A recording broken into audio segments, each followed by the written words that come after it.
Jumpa lagi dengan aku Cihuy dan Kak Tony. Masih ganteng? Masih dong. Se-Indonesia Raya? Iyalah, se-Indonesia Raya. Oke, yang ganteng se-Indonesia Raya. Terima kasih Cihuy. Mudah-mudahan kabar teman-teman semuanya baik-baik saja, selalu sehat dan semangat. Iya kakak, aku juga sehat dan semangat. Wah, betul sekali Cihuy. Kali ini Kak Tony mau ngapain kakak?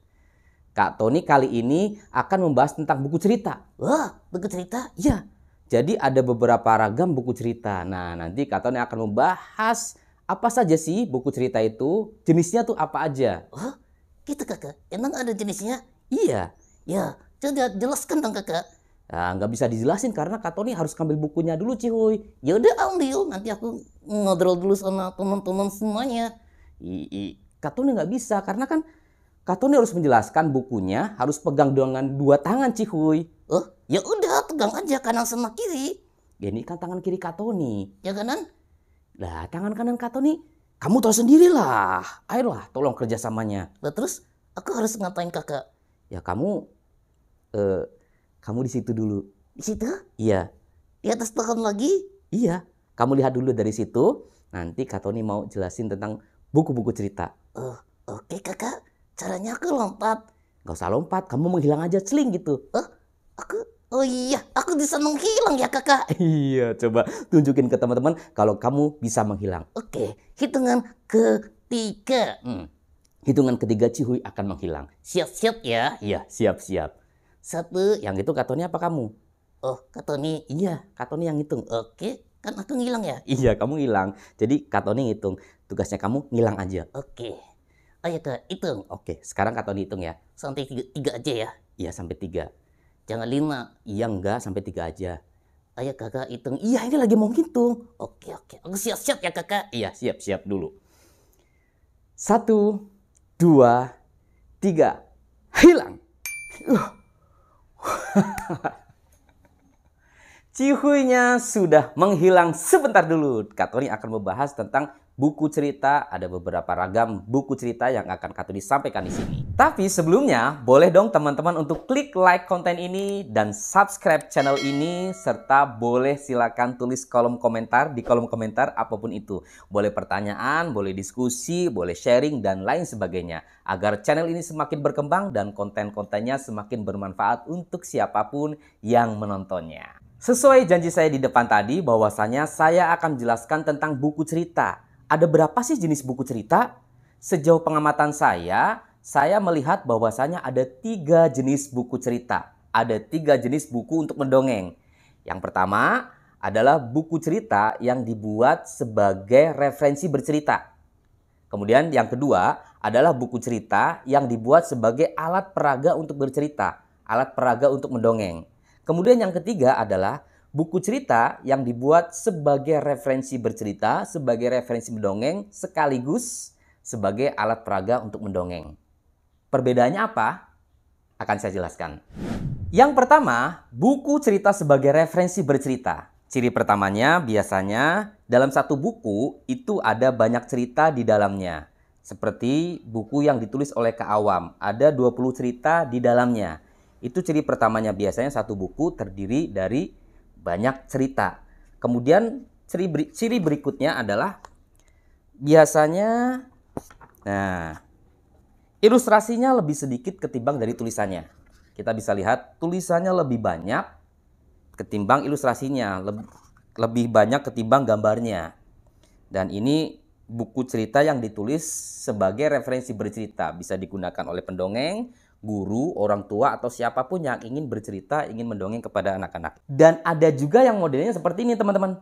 Jadi modelnya ini, referensi berceritanya, buku yang ditulis ini, itu mirip seperti naskah teater. Seperti naskah panggung. Kalau bisa kita lihat nih, kita buka nih ya teman-teman nih. Nah, ilustrasinya sedikit. Cuma 1 lembar doang nih. Dari berbagai banyak narasi, ini cuma 1 gambar aja. Nah, kemudian ininya tuh tulisannya itu persis seperti naskah teater. Karena ini memang diperuntukkan untuk pemanggungan nih teman-teman. Jadi ini bisa dijadikan referensi teman-teman yang ingin bercerita, ingin mendongeng, tampil di atas panggung. Karena beda ya, dongeng di atas panggung, dongeng di kelas, dongeng di kamar, itu gayanya itu berbeda. Nah, ini adalah bisa sebagai referensi teman-teman ketika ingin tampil ke atas panggung. Karena di sini dijelaskan sudah ada fade in, fade out-nya, lighting redup, lighting terangnya, kemudian ada masuk ilustrasinya, ada masuk musiknya, terus masuk pemainnya, keluar pemainnya itu kapan. Persis seperti naskah teater lah. Kalau teman-teman pernah belajar teater, pasti nggak asing dengan buku tulisan seperti ini. Kemudian yang kedua, buku cerita sebagai alat peraga. Nah, cirinya biasanya itu satu buku itu hanya terdiri dari satu cerita. Seperti buku yang ditulis oleh Kak Resa dengan judul Aku Berani Menjaga Diri. Nah, ini hanya terdapat satu cerita di dalamnya. Dan ciri-ciri keduanya adalah ilustrasinya tentu lebih dominan daripada tulisannya. Tuh, bisa kita lihat tuh kan. Nah, tulisannya lebih sedikit daripada ilustrasinya. Ilustrasinya lebih banyak, lebih dominan lah pokoknya. Nah, dan di dalamnya itu biasanya ada gimmick-gimmicknya. Seperti bukunya Kak Resa ini, gimmicknya itu adalah di sini tokohnya tidak ditulis namanya siapa. Jadi si pemilik buku ini, si anak yang memiliki buku ini bisa menulis namanya sendiri di sini. Dia bisa menjadi tokoh sendiri di dalam cerita yang ditulis oleh Kak Resa ini. Nah, kemudian ada juga yang seperti ini teman-teman gimmicknya. Nah, ini kan satu cerita doang nih, satu cerita aja. Ini buku dengan bahasa Inggris. Nah, ini gimmicknya adalah di sini kayak ada tekstur-teksturnya gitu.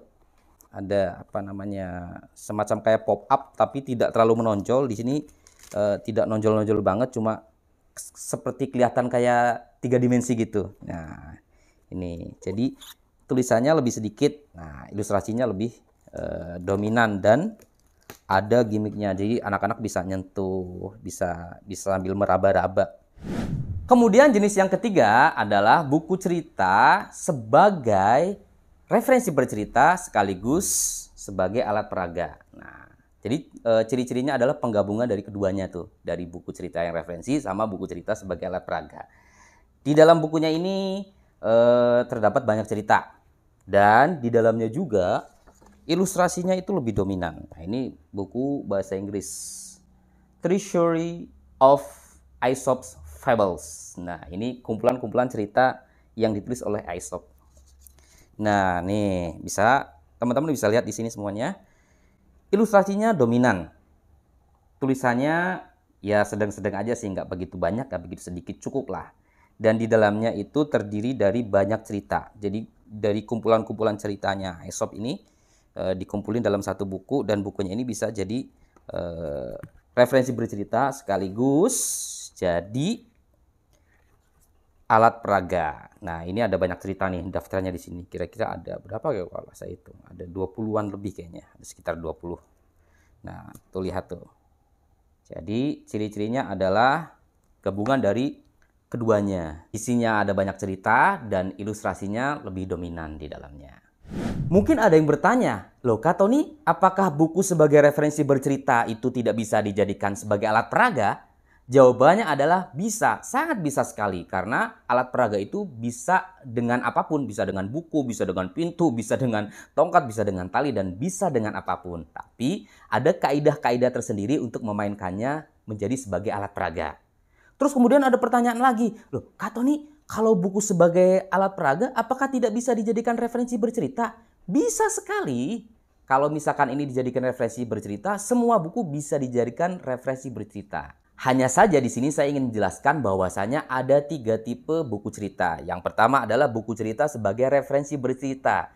Jadi tampilannya, gambarnya, ilustrasinya itu tidak dibuat secara menarik mungkin, tidak dibuat full color, tidak dibuat dominan agar anak-anak tertarik untuk melihatnya. Karena dia memang tujuannya ditulis untuk referensi bercerita. Dan yang kedua adalah buku cerita yang dibuat bertujuan sebagai alat peraga bercerita. Jadi bukunya itu memang ketika bercerita ditunjukkan ke anak-anak. Karena gambarnya memang lebih dominan, ilustrasinya lebih dominan. Bahkan ada gimmick-gimmick di situ di buku itu yang harus ditunjukkan kepada anak-anak. Agar anak-anak bisa berinteraksi dengan si pencerita. Dan yang ketiga adalah gabungan dari keduanya. Buku cerita sebagai referensi bercerita dan buku cerita sekaligus sebagai alat peraga. Nah, semuanya bisa menjadi referensi bercerita dan semuanya bisa menjadi alat peraga. Hanya saja ada kaidah-kaidah tersendiri untuk memainkannya. Mudah-mudahan bermanfaat. Jika ada sesuatu yang ingin ditanyakan, boleh ditulis di kolom komentar ataupun mau diskusi, mau sharing-sharing sesuatu, boleh. Tapi jangan lupa untuk like dan subscribe channel ini. Terima kasih. Sampai jumpa di episode berikutnya.